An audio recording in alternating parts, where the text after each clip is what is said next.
My wife cheated while visiting her family. What she told me after left me numb. I never thought I'd be writing this. A month ago, my life made sense. Now I'm sitting in our half-empty house, staring at an unopened email that contains the details of how my marriage ended. My name is Daniel, I'm 32, and until last weekend, I thought I had one of those rare marriages that would actually last forever. My wife Olivia, 30, and I have been married for 4 years, together for 9. We met in college through mutual friends, dated long distance for a year after graduation, then finally settled in Portland together. We bought our first house 2 years ago, a modest 3-bedroom craftsman that needed work but had potential, as the realtor kept saying. We spent weekends painting walls and refinishing floors, planning our future in whispered conversations at night. Our relationship had always been solid.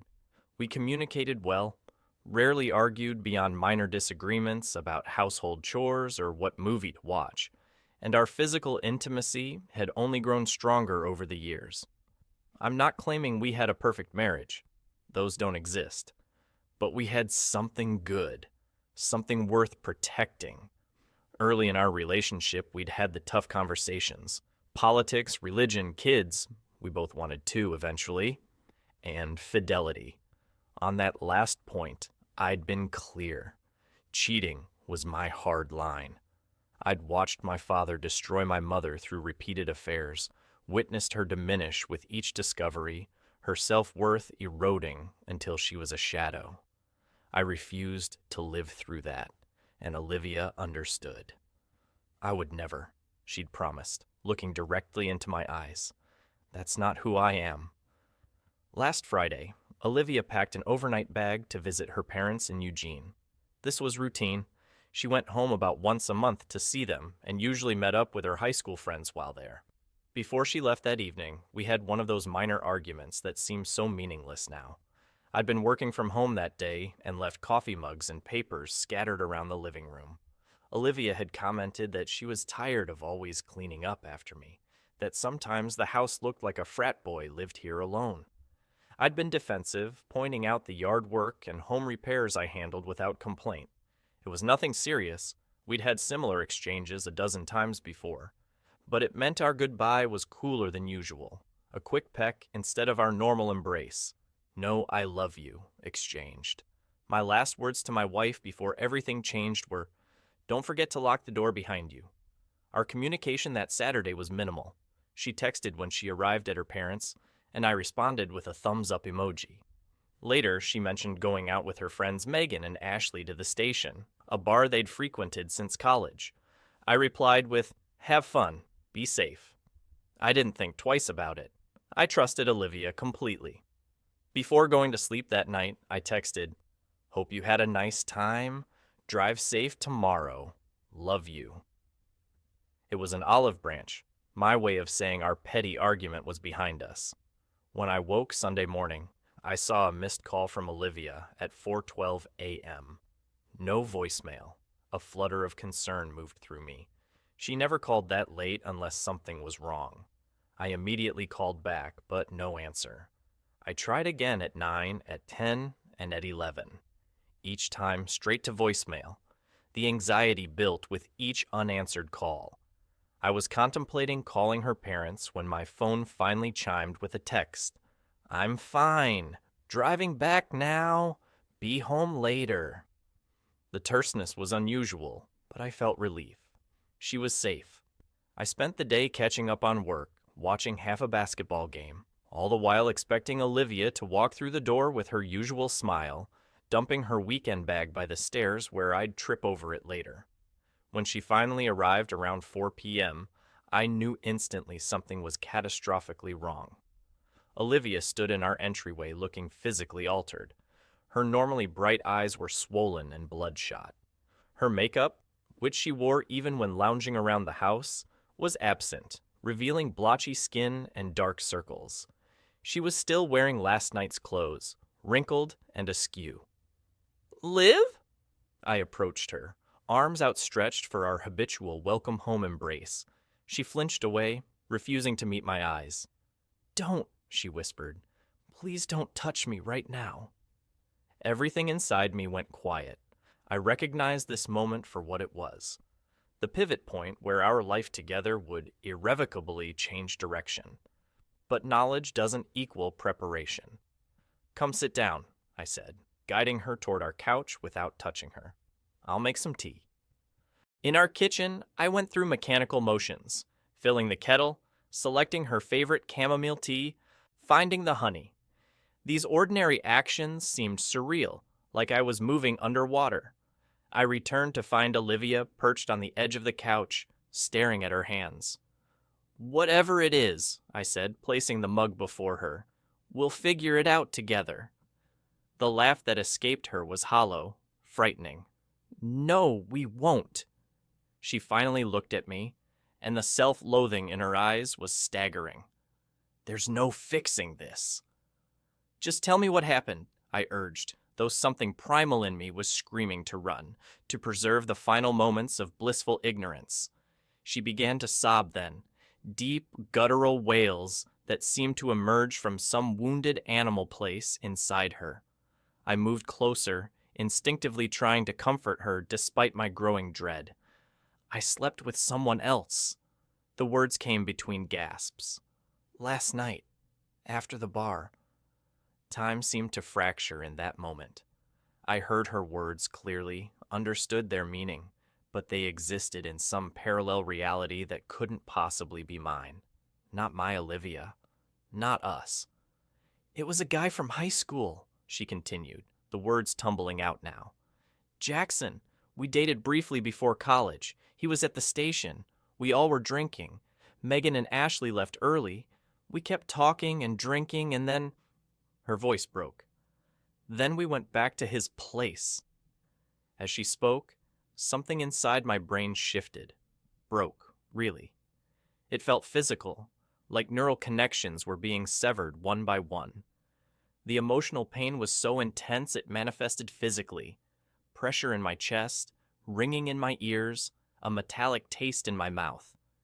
"It was consensual," she added quickly. "I was drunk, but I knew what I was doing." That was the detail that finally penetrated the shock. She had chosen this. Consciously crossed the one boundary I'd been explicit about from day one. I stood up abruptly. "I need to go."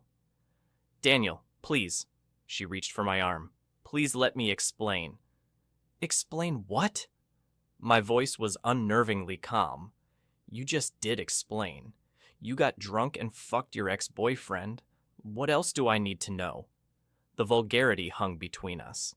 I rarely speak that way, especially to Olivia, but some primal part of me wanted to hurt her, to make the words as ugly as her actions. Without another word, I grabbed my keys from the hook by the door and walked out. I didn't take my phone, my wallet, or a jacket despite the February chill. I just needed to be anywhere but in that room with her. I drove aimlessly at first, eventually finding myself at Gardner Park, where we often took Sunday walks. I parked and started walking the perimeter path, moving mechanically, observing families flying kites, couples holding hands, dogs chasing frisbees. Normal life continuing all around me while mine imploded. After about an hour, coherent thoughts began to form through the static. This was it. The thing I'd always feared. My marriage was over. 9 years together, erased in a single night. I would not, could not, be my mother, gradually deteriorating while forgiving betrayal after betrayal. When I returned home, I had a clear plan. I went directly to the garage, retrieved 2 large suitcases we'd used on our trip to Italy last year, and headed to our bedroom. I opened Olivia's side of the closet and began methodically selecting clothes, shoes, toiletries, enough for a week or two. No anger fueled my actions, just a strange, detached efficiency. Olivia appeared in the doorway, her face ravaged by tears. "What are you doing?" "Packing your things," I replied, not pausing. "You need to stay somewhere else for now." "This is my home, too." Her voice was small, frightened. "Not anymore." I zipped the first suitcase closed. "Not after what you did?" She collapsed then, sliding down the door frame to the floor, drawing her knees up to her chest like a child. Please, Daniel, please don't do this. It was one mistake, one horrible mistake. I continued packing as if she hadn't spoken. When both suitcases were full, I carried them to the front door, stepping around Olivia, who had followed me to the hallway, and was now curled into a ball on our living room floor. I pulled out my phone, which had been buzzing continuously in my pocket, and saw 17 missed calls from Olivia. I ignored those and dialed her best friend, Rachel. "Hey, what's up?" Rachel answered cheerfully. "Olivia needs a place to stay and a ride to your apartment," I said without preamble. "She'll explain when you get here." "What? Is everything okay?" The concern in her voice was genuine. "No, it's not. How quickly can you come get her?" 20 minutes? Daniel, you're scaring me." 20 minutes is fine, thank you." I hung up before she could ask more questions. I turned to Olivia, still on the floor. "Rachel will be here in 20 minutes. I'm going out until she arrives." Olivia scrambled to her feet, her movements frantic. "Don't leave! Please don't leave!" She grabbed at my legs as I tried to move past her. "We need to talk about this. I made a terrible mistake, but I love you. I only love you." I gently but firmly removed her hands. "We have nothing to talk about right now. I need space." "Please," she begged, her voice breaking. "Please don't throw away everything we have." "I didn't throw it away," I said quietly. "You did." I left her there and drove to a nearby coffee shop where I sat staring at my untouched black coffee until I calculated Rachel would have come and gone. When I returned home, the suitcases and Olivia were gone. That night, I lay awake in our bed, my bed now, waiting for the emotional tsunami to hit. The rage, the grief, the jealousy. But nothing came. Just a vast, echoing numbness. I wondered if I was in shock, or if something fundamental had been severed inside me. Monday morning arrived, and I went through the motions of normal life. Shower, shave, dress for work. I sat at my desk and stared at my computer screen, managing to respond to emails and participate in a team call without anyone noticing anything amiss. After work, I went to the gym and pushed myself through a punishing workout, hoping physical pain might trigger emotional release. It didn't. My phone continued to accumulate missed calls and texts from Olivia, from Rachel, from Olivia's sister Emma, even from my own mother, who had apparently been alerted to the situation. I ignored them all except for one call from Olivia that evening. "Daniel?" Her voice was tentative, as if she couldn't believe I'd actually answered. "Yes." My own voice sounded foreign to my ears. "Thank you for picking up." A shaky breath. "I don't know what to say except I'm so sorry. I would do anything to take it back." "I need you to send me an email," I said, cutting through her apology. "I want every detail of what happened that night.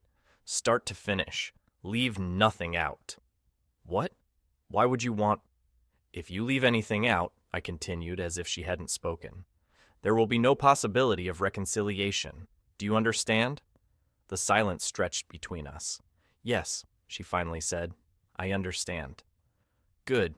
I expect it tonight." I hung up without waiting for her response. The email arrived just before midnight.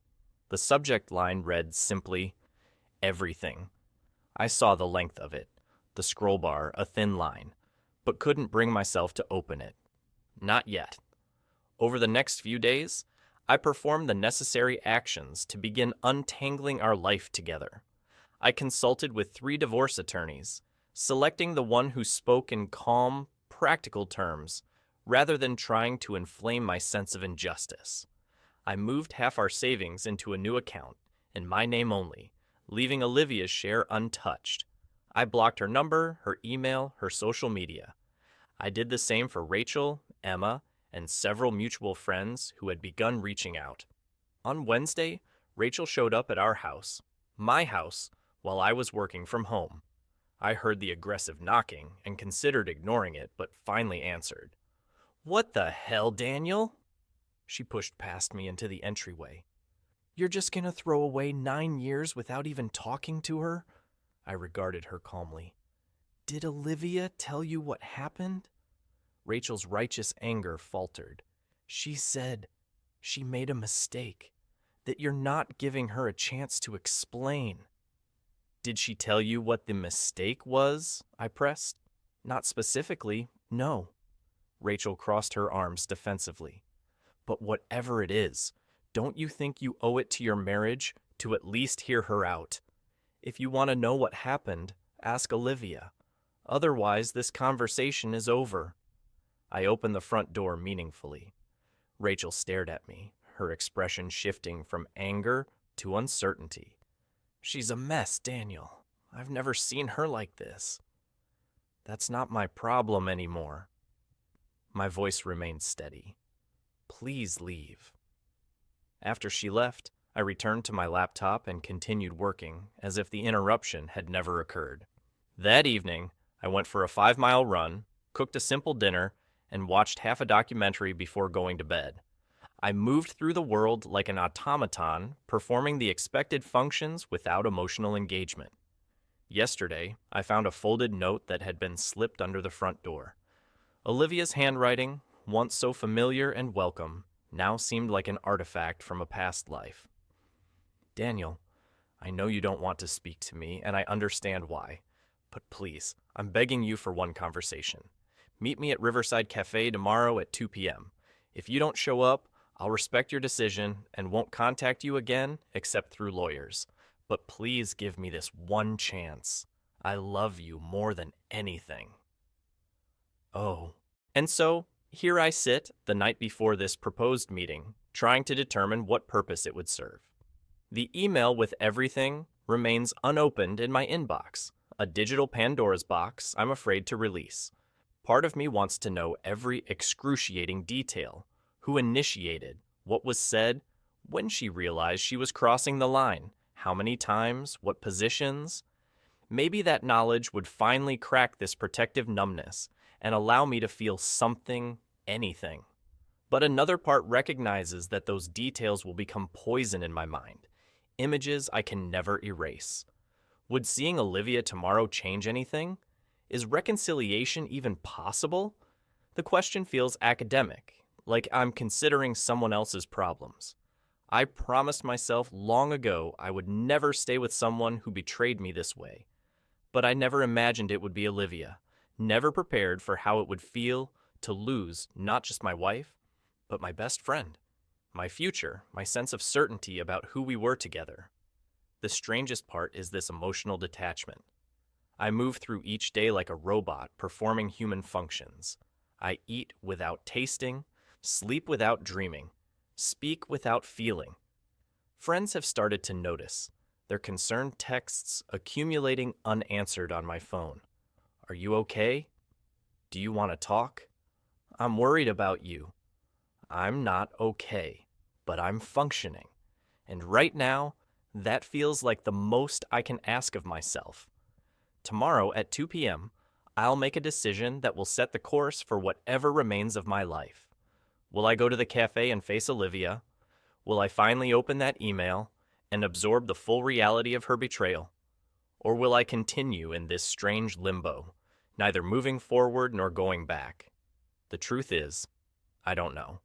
The man who would have known, the Daniel who existed before last Sunday, is gone. In his place is this hollow echo, mechanically performing the motions of a life suddenly rendered meaningless. They say, time heals all wounds. But what happens when you can't even feel the wound? When the pain is so vast it transforms into its opposite, a complete absence of feeling? Is that healing or something far more dangerous? I guess I'll find out tomorrow. Or not. Right now, both options feel equally pointless, equally disconnected from whatever it is I've become in the aftermath of betrayal.